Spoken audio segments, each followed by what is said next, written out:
I'm the greatest, I'm the biggest, I'm the best అని అనుకునే వాళ్ళు కూడా అలాంటి వాళ్ళని కూడా చూసేది మనం. ఎవరికి ఏ విధంగా పాఠం నేర్పించాలో సమయం నేర్పిస్తుంది. సో ఇవన్నీ అహంకారానికి కారణం అవ్వచ్చు.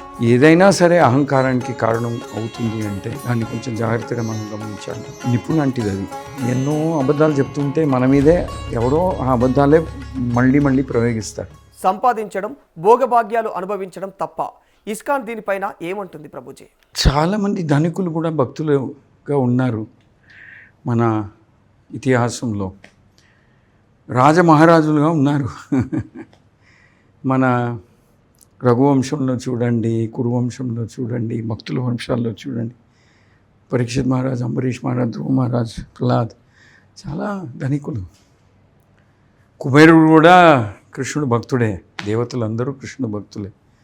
సో నేను చెప్పినట్టు జాతి, కులం, భేదం, డబ్బులు ఉన్నా లేకపోయినా అది ఒక డిస్క్వాలిఫికేషన్ కాదు. కానీ ఒక విషయం గుర్తుంచుకోవాలి, డబ్బులు కానీ, అధికారం కానీ, మనకి ఖ్యాత కానీ, somebody becomes very famous, somebody ఎక్సెసివ్గా ఉంటే, ఎక్కువ ప్రమాణంలో ఉంటే అది ఎవరికైనా సరే అహంకారానికి కారణం అవ్వచ్చు. ఎంతోమందిని చూస్తాం మన లైఫ్లో. ఏదో ఒకసారి వెళ్తారు, సెంచరీ కొడతారు, ఒక మూవీ హిట్ అవుతుంది, ఇంకా నాలాంటి వాడు ఎవరు లేడు, నేనే I'm the greatest, I'm the biggest, I'm the best అని అనుకునే వాళ్ళు కూడా అలాంటి వాడిని కూడా చూసేం మనం ప్రపంచం. The world time is a big equaliser. ఎవరికి ఏ విధంగా పాఠం నేర్పించాలో సమయం నేర్పిస్తుంది. సో ఇవన్నీ అహంకారానికి కారణం అవ్వచ్చు. సో డబ్బు ఎక్కువ ఉన్నవాళ్ళు కానీ, అధికారంలో ఉన్నవాళ్ళు కానీ, చాలా అందంగా ఉన్నవాళ్ళు, మంచి పేరు ఉన్నవాళ్ళు, మేధావులు కానీ, బుద్ధి ఉన్నవాళ్ళు కానీ, క్రీడాపటులు కానీ, వాళ్ళకి ఈ అహంకారము, అసూయ, వాళ్ళ దగ్గర ఉన్నటువంటి ఫేమ్ అది దురుపయోగించుకోవాలి అనే భావన పెరిగి రావచ్చు. So actually they should be more careful, they should be even more cautious అని శాస్త్రాల్లో అంటారు. ఏదైనా సరే అహంకారానికి కారణం అవుతుంది అంటే దాన్ని కొంచెం జాగ్రత్తగా మనం గమనించాలి. నిప్పు లాంటిది అది.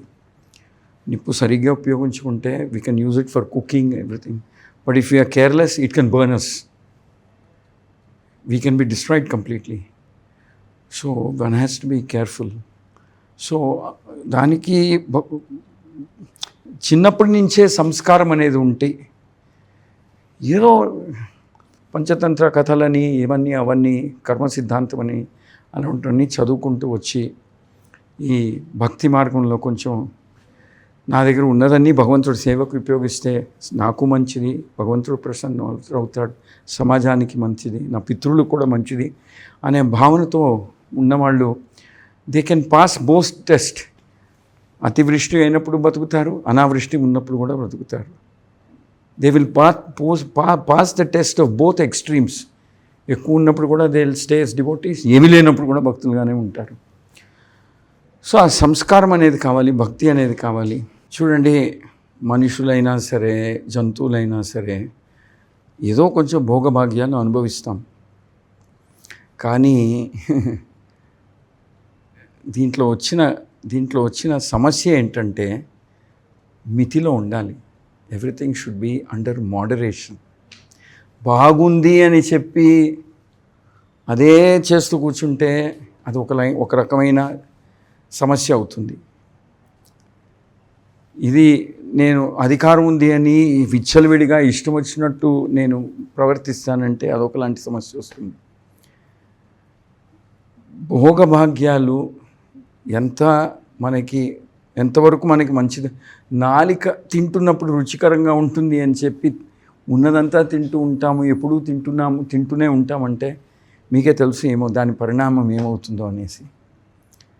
ఒకరోజు ఏమి తినకూడదు నాయన, నువ్వు ఉప్పు లేదు, కారం లేదు, షుగర్ లేదు, ఏమి లేదని అని డాక్టర్లు, వైద్యులు చెప్తారు. A gentleman always leads a life in moderation అంటాం. అంటే ముందు వెనక్కి భవిష్యత్తు కూడా ఆలోచించి జీవిస్తాడు. దొరికిందే కదా అవకాశం అని చెప్పి విచ్చలవిడిగా నియమాలు లేకుండా, మితి లేకుండా ఏదైనా సరే, anything in life, everything if it is done in regulation, then it is healthy. Anything if it is done irresponsibly, over intelligence, అది ఏదో రకం జబ్బు కానీ, సమస్యలు కానీ, కర్మ ఫలితం కానీ ఏదో రకంగా మన మీద తిరిగి వస్తుంది. This is not principle of Gita alone, this is principle of nature, this is the principle of the cosmos. ఎన్నో అబద్ధాలు చెప్తుంటే మన మీదే ఎవడో ఆ అబద్ధాలే మళ్ళీ మళ్ళీ ప్రయోగిస్తారు. మనం if we are use to doing atrocities, ఏదో రోజు మన దానికి గురి అవుతాం. So everything has to be done in a proper, regulated, responsible, dharmic way. అందుకనే ఈరోజు దీన్నే సస్టైనబుల్ వెల్నెస్ అంటాం. అంటే ఉన్నది ఇష్టం వచ్చినట్టు మితి లేకుండా అనుభవిస్తాను అంటే that may not be the right thing to do. Your body also may not be able to take and cooperate. So this requires wisdom, this requires moderation, this requires bhakti.